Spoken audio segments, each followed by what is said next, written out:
This is Optimal Finance Daily, episode 1928, Polarizing Purchases by Tynan of Tynan.com. And I'm your host and personal finance enthusiast, Diana Merriam. Let's jump right into today's post as we optimize your life. Polarizing Purchases by Tynan of Tynan.com.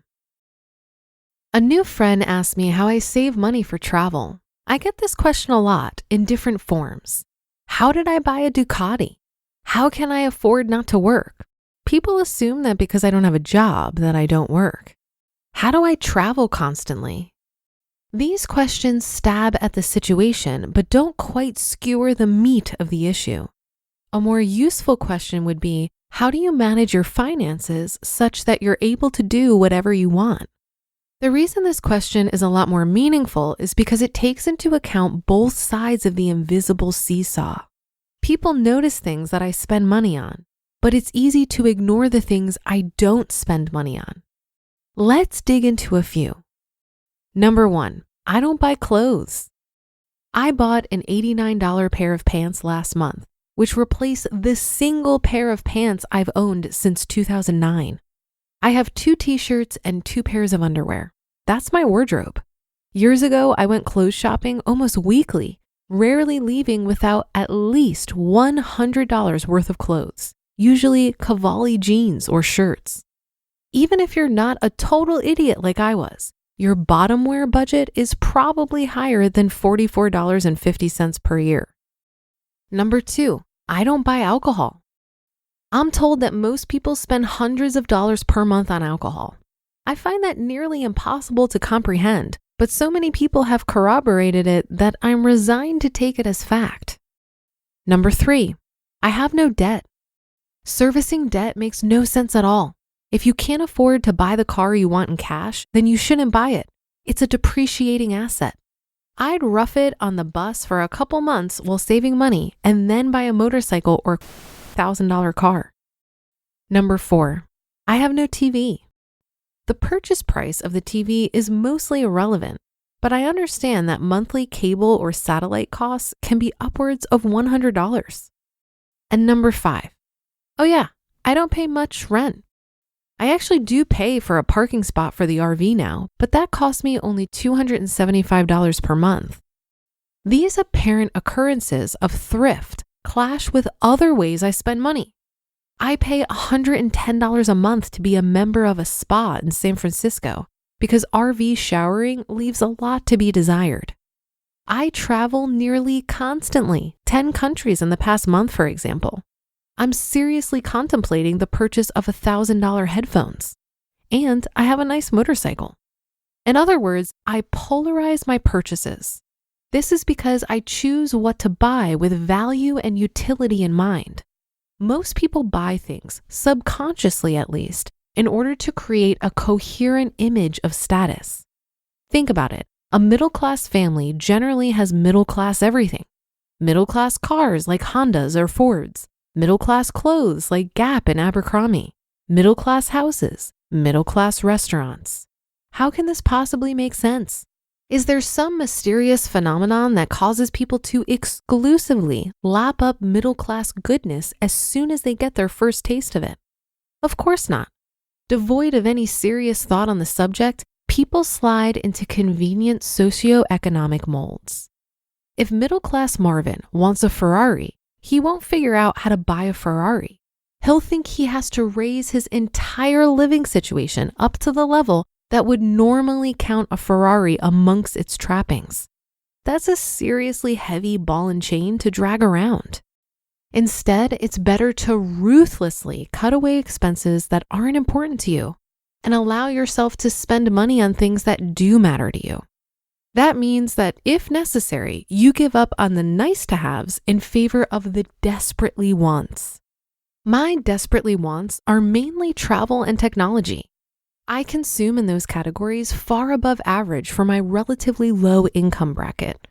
When faced with this, people assume that I must be rich, but they don't realize that I have 1 pair of pants and have never bought an alcoholic beverage. If you were to nix, as I have, all of the items that I listed before, you'd have an additional $1,275 per month to spend on things that you actually care about. Clothes, $50. Alcohol, $300. Debt interest, $100. TV, $100. And rent, $725. How you acquire these desperately wants is important too. Fellow passengers on a recent 2-week cruise couldn't fathom how 5 youngsters could afford to pay, and I quote, $3,000 for a cruise plus drinks. We didn't. Each of us paid less than $700, and only one of us bought drinks. We shop efficiently, trying to make our desperately wants purchases the lowest possible price for the best possible item. When I shopped for my first motorcycle, I ended up buying a 2003 Ducati Monster 620. Since Ducati is sometimes considered the Ferrari of the motorcycle world, people wondered out loud how I could afford such an expensive motorcycle. What they didn't realize until I told them is that I waited a month looking for the best deal on it, and I only paid $2,500. Most entry-level bikes that couldn't keep up with the Ducati and wouldn't turn a single head cost more than that, new or used. If Todd hadn't reduced my sweet motorcycle into a metal abstract art sculpture, I could have sold it for at least $1,000 more than I paid for it. That's the benefit of buying premium items at discount prices. They actually end up being better than free because you pay under market value and they end up holding their market value well due to their quality. 6 months ago, I bought an $875 lens for my camera.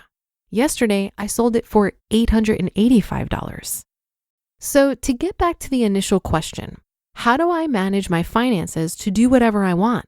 I do it by making sure that my finances are only obligated to things that I really want, and I give those purchases the consideration and patience they deserve. You just listened to the post titled Polarizing Purchases by Tynan of Tynan.com. Tynan reminds me of Ramit Sethi's philosophy of spend extravagantly on things you love and cut costs mercilessly on the things you don't. I also find that when you optimize in some of the bigger areas of your budget, namely housing, transportation, and food, and for the most part, you're resourceful when you do spend money, it's really not a big deal to have a splurge every now and then. This is the peace of mind that financial security can bring. It's nice to know that money is there in situations where you would just really appreciate the convenience of a cab ride, for example. Or you have to because there are no other options. And you know that it's not going to break the bank. I think the key is to not be gluttonous when it comes to paying for convenience. Many of us would always take the cab and never even consider public transportation. The bigger the gap between your income and expenses, the less you need to agonize over these kind of one-off purchases.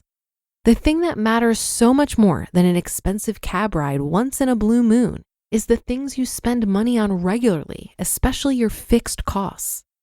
If your fixed costs like rent or mortgage, car payment, insurance, etc. are high and you're basically living paycheck to paycheck, then all of your spending on everything else becomes a much bigger deal. And it's probably good for all of us to have a season of life where we grapple with this stuff. It can help us fine-tune what we feel is worth spending money on and what isn't. That season for me was when I was getting out of debt. I was super aggressive and would walk an hour to get somewhere before I would pay for a cab. While that attitude led me to get out of 30 grand of debt in 11 months, I don't think that level of frugality is sustainable for my whole life. There comes a point where you can relax a little bit and not fret about taking the cab. For me, it was when I reached debt freedom, had a solid emergency fund, and was fully funding my retirement vehicles. And that will do it for today. Have a great day and start to your weekend. Thank you for listening, and I'll be back here reading to you tomorrow, where your optimal life awaits.